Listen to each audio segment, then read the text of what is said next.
of the ballot, because you have to exhaust all avenues of appeals or review. Kesi yako iko High Court of Kenya, bado inaendelea kusikizwa. Wakikutupa nje, bado utaenda appeal, Court of Appeal. Hiyo ni miaka ingine 3. Wakikutupa nje, bado utaenda Supreme Court. Hiyo ni miaka ingine 5. 2027 itakupata hapo. Wewe utakuwa kwa ballot, usidanganywe na mtu yote ule. Lakini usikimbie sana. Enda tu pole. Ndio tuone Mungu kama atafanya haki. Ya mwisho, sisi tunakuambia Francis Ng'ang'a, Brian, Brandon, familia. Sisi kama marafiki zenu, we shall make sure that Lucy atapata justice. The good news, tumepata tukikaa hapa from court. Tulipofunga ile hospitali, kwa sababu tulisema lazima ifungwe, kwa sababu madaktari walifanyia dada yetu upasuaji hawana experience ya kufanyia mtoto wetu, dada yetu, surgery. Na complications zote za sister yetu Lucy zilitokea after surgery. Wacha ile ripoti yao bandia nasema ati ilikuwa ni pneumonia. Nashukuru Ngombao na marafiki wengine wote.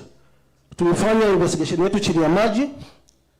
Tukachuma patients Bonoko pale. Tukaangalia ni procedure gani mtu anafanyiwa akienda kwa surgery. Kawaida kila hospitali lazima uangalie kama uko na pressure, kama uko na any condition, pneumonia.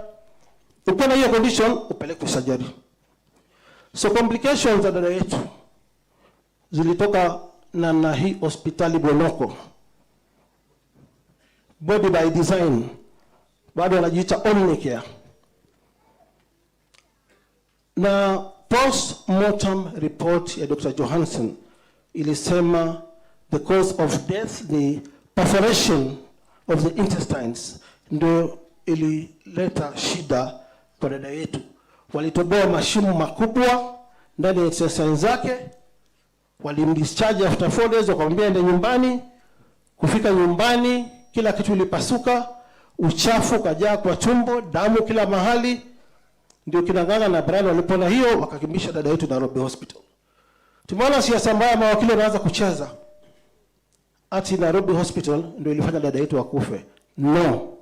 Tuko na postmortem na inaongea ukweli, na nashukuru wananchi wa Nairobi tulishikana tukahakikisha hiyo hospitali imefungwa. Na serikali wakaifunga. Wametupeleka kotini na Ng'ang'a na wizara husika na wale walifunga hospitali, na leo asubuhi tulipokaa hapa mahakama imekataa kuwapatia order. Kwa hivyo hospitali itaendelea kufungwa. Na isitoshe, tulikuwa kwa DCI jana, because hii ni criminal offense, criminal negligence. Hamwezi cause kifo cha mama ya mtu. Kina Brian hawana mama, Ng'ang'a hana bibi. Sisi marafiki, dada yetu wameenda, hatuwezi nyamaza. Jana ilikuwa tuwabebe wenye hospitali, madaktari waende kamiti. Lakini Ng'ang'a huyu roho yake ni kubwa sana. Akasema tafadhali Sonko, hatutaki drama, tuzike dada yetu kwanza, tuendelee na hiyo mambo mengine. Lakini sisi, on behalf of the family, on behalf of our friend Ng'ang'a, hao washenzi wataenda jela. Hakuna story nyingine. Vile tulishikana na wananchi wa Nairobi, tukafunga hospitali, ndio tutashika washenzi tuwapeleka korokoroni. Asanteni sana. Mwenyezi Mungu awabariki. Mheshimiwa Rigiji, kuwa strong. Pana tishwa na mtu. Thank you very much.